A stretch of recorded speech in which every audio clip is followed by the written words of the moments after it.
বাংলা আবাস যোজনার প্রকল্পের প্রথম কিস্তির ৬০,০০০ টাকা পেয়েও বাড়ি তৈরির কাজ শুরু করেননি বহু উপভোক্তা। বাড়ি বাড়ি গিয়ে পরিদর্শন করতেই অবাক প্রশাসনিক আধিকারিকরা। টাকা পেয়েও কোথাও কোনো বাড়ির নামগন্ধ নেই। তাহলে কি সরকারি আবাসের টাকায় অন্য কিছু করার প্ল্যান করছেন উপভোক্তারা? এই প্রশ্নই এখন উঠতে শুরু করেছে। ঘটনার পরই ধমক দিয়ে দ্রুত বাড়ি তৈরির নির্দেশ দিয়েছে প্রশাসন। ঘটনাটা পশ্চিম মেদিনীপুর জেলার ঘাটাল পঞ্চায়েত সমিতি এলাকার। ঘাটাল পঞ্চায়েত সমিতির অজবনগর ১ নম্বর অঞ্চলের আনন্দপুর এবং মোহনপুর অঞ্চলের ধরমপুর ও রানীর বাজার এলাকায় বাড়ি বাড়ি গিয়ে পরিদর্শন করছেন ঘাটাল পঞ্চায়েত সমিতির সভাপতি শ্যামলী সর্দার এবং সহসভাপতি বিকাশ কর সহ গ্রাম পঞ্চায়েত প্রশাসনিক আধিকারিকেরা। জানা গিয়েছে, ঘাটাল পঞ্চায়েত সমিতি এলাকায় বাংলা আবাস যোজনা মোট প্রাপকের সংখ্যা ৫,৩৬৪ জন, যার মধ্যে প্রথম কিস্তির টাকা উপভোক্তাদের অ্যাকাউন্টে ঢুকে গেলেও বাড়ি তৈরির কাজ শুরু করেননি ৬৪০ জন উপভোক্তা। উপভোক্তাদের অ্যাকাউন্টে প্রথম কিস্তির ৬০,০০০ টাকা ঢুকে যাওয়ার পরেও কেন এখনো পর্যন্ত বাড়ি তৈরির কাজ শুরু করেননি, সমস্ত বিষয় বাড়ি বাড়ি গিয়ে খতিয়ে দেখলেন প্রশাসনিক আধিকারিকেরা। দ্রুত বাড়ি তৈরির কাজ শুরু করতে নির্দেশ দিয়েছেন আধিকারিকেরা। পঞ্চায়েত সমিতির সহ সভাপতি বিকাশ কর এ বিষয়ে কি বলছেন শোনাবো আপনাদের। ছিলেন পঞ্চায়েত সমিতির সভাপতি ম্যাডাম শ্যামলী সর্দার, এবং আমরা যে অঞ্চলে গেছিলাম সেখানে প্রধানকে নিয়ে গেছিলাম। বাংলা আবাস যোজনা ৫,৩৬৪টি বেনিফিশিয়ারিকে দেওয়া হয়েছে ঘাটাল পঞ্চায়েত সমিতি এলাকায়, আবাস প্লাস এবং ফ্লাড এফেক্টেড। তো সেখানে খুবই দুর্ভাগ্যজনক চিত্র এটাই যে মোহনপুর গ্রাম পঞ্চায়েতের ৩০২, সুলতানপুরের ১৪০, দেয়াঞ্চগণের ১১৪ এবং অজবনগর 1-এর ৮৪টি বাড়ি এখন শুরুই হয়নি। এটা কনস্ট্রাকশন নট স্টার্টেড দেখাচ্ছে। তো আমরা প্রায় ২৫ থেকে ৩০টি বাড়ি আজকে গেলাম। অজবনগর 1-এর আনন্দপুর মৌজায় গেছিলাম। গোপাল মাইতি উপপ্রধান সাহেব আমাদের সঙ্গে ছিলেন। সেখানে গিয়ে মানুষকে আমরা বোঝানোর চেষ্টা করেছি এবং পার্সু করছি আমরা, যাতে করে দ্রুত তারা শুরু করে, কেন ৩ মাস অতিক্রান্ত। এবং আমরা মোহনপুর জিপিতে গেছিলাম, ৩০২খানা বাড়ি সেখানে শুরু হয়নি। আমাদের সঙ্গে প্রধান সুমনা জাল, উপপ্রধান মুস্তাক আলী উপস্থিত ছিলেন। তাদেরকে নিয়ে আমরা বাড়ি বাড়ি গেছিলাম। ধরমপুর প্রথমে গেছিলাম, তারপরে রানীর বাজার, বিশিষ্ট সমাজসেবকরাই ছিল আমাদের। তো সেখানে আমরা বোঝানোর চেষ্টা করছি যে টাকা ঢুকে গেছে ৬০,০০০, এখনও বাড়ি শুরু করছেন না কেন? দ্রুত বাড়ি শুরু করতে হবে। সেকেন্ড ইনস্টলমেন্টের টাকা আমরা দেওয়ার জন্য রেডি আছি, কিন্তু ফার্স্ট ইনস্টলমেন্টের টাকা পেয়ে এখনও কাজ শুরু হচ্ছে না। এটা তো একটা দণ্ডনীয় অপরাধ, ৩ মাস অতিক্রান্ত। তো আমাদের ব্লকে প্রায় ৬৪০টি বাড়ি শুরু হয়নি। আমরা ড্রাইভ দিচ্ছি, ব্লক প্রশাসন, পঞ্চায়েত সমিতি, গ্রাম পঞ্চায়েতের প্রশাসন চেষ্টা করছে যাতে এই বাড়িগুলো দ্রুত শুরু করা যায়।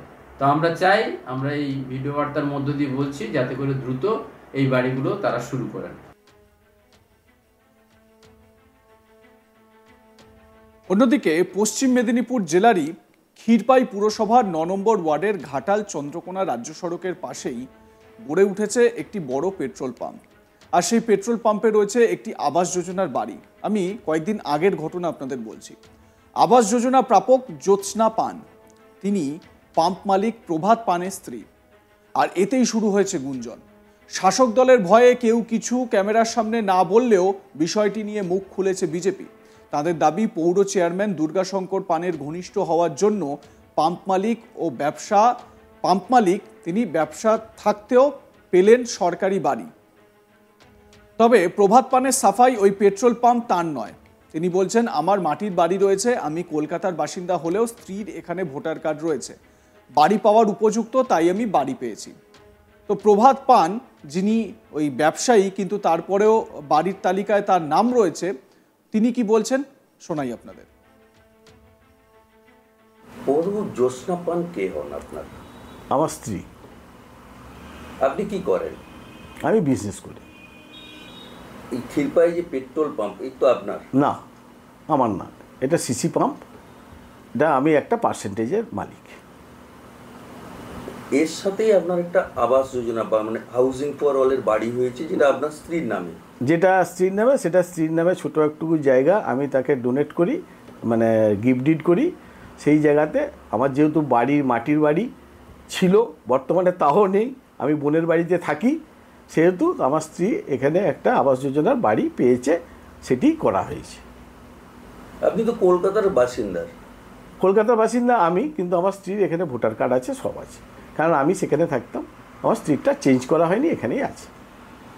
একটা অভিযোগ আসছে যে আপনি একজন বিত্তবান মানুষ, আপনার প্রচুর পয়সা এবং বিভিন্ন ব্যবসা রয়েছে, আপনি কি করে এই বাড়ি পেতে পারেন? মানুষ অনেক কিছু বলে দাদা, বাস্তবটা মানুষ জানে না, আর বাস্তবটা মানুষ খোঁজও রাখে না। এটাই মানুষের দুর্বলতা। মানুষ দেখছে যে পেট্রোল পাম্প, কিন্তু পেট্রোল পাম্পটা কী, কার, কী ধারা মানুষ জানে না প্রথমত। আর দ্বিতীয়ত হচ্ছে আমার যে ব্যাংকে কত টাকার লোন আছে আর আমি যে কি করে করেছি, সেই ঈশ্বর ছাড়া আর ব্যাংকের লোক ছাড়া কেউ জানে না। সুতরাং এখানে বলে কিছু নেই, মানুষ বলবে, প্রমাণ চাইলে প্রমাণ দেবো। আবার অনেকে বলছে চেয়ারম্যানের ঘনিষ্ঠতার ফলেই পেয়েছেন। হ্যাঁ, চেয়ারম্যানের ঘনিষ্ঠতা এটা সবাই জানে, কিন্তু চেয়ারম্যান আমার একদম কি আর বলবো, খুবই ঘনিষ্ঠ, আমার ব্লাড রিলেশন। কিন্তু চেয়ারম্যান কোনোদিনও আমাকে ঘর দেয়নি, দিয়েছে কাউন্সিলররা, তাও 5 নম্বরে এসে পেয়েছি, এতদিন দেয়নি। অনেক তেল মেরে খসামত করে পেয়েছি, অনেক খসামত করতে হয়েছে, দাদা দে, আমার ঘর নেই, আমার বাড়ি নেই, তেলিবাজারে যেটুকু জায়গা রয়েছে সেখানে বাড়ি করতে পারিনি, নানা রকম আর্থিক সমস্যার জন্য। কারণ আমার ব্যবসা পুরো ভরাডুবি হয়ে গিয়েছিল মাঝখানে। আমার এই জমি প্রায় 30 বছর আগের কেনা ছিল। কোনো এক ভদ্রলোক এসে আমাকে বলে যে তোমার এই জায়গাটায় আমি পেট্রোল পাম্প করবো। আমি বলছি হ্যাঁ করো, কিন্তু আমাকে পার্টনার দিতে হবে। জাস্ট উনি একটা সামান্য পার্সেন্টেজ দিয়ে আমার সঙ্গে পার্টনারশিপ। কিন্তু বকলমে লোকে জানে প্রভাত পারেন, যেহেতু আমি এখানকার বাসিন্দা নয়, কিন্তু বর্তমানে হতে যাচ্ছি। কারণ আমি এখন কলকাতায় থাকি না, ম্যাক্সিমাম এখানে এসে থাকি, বোনের বাড়িতে থাকি।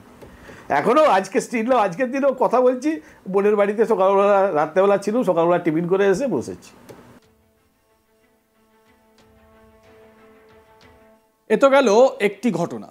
অন্যদিকে বাড়ি কমপ্লিট, তবুও পৌর চেয়ারম্যানের আজব সাফাই, ওনার 2টি কিস্তির টাকা বাকি রয়েছে, বিষয়টি নিয়ে আমরা খোঁজ খবর নিচ্ছি। এবারে এই দুর্গাশঙ্কর পান, যিনি পুরসভার চেয়ারম্যান, তিনি এ বিষয়ে কি বলছেন শোনাই তার বক্তব্য।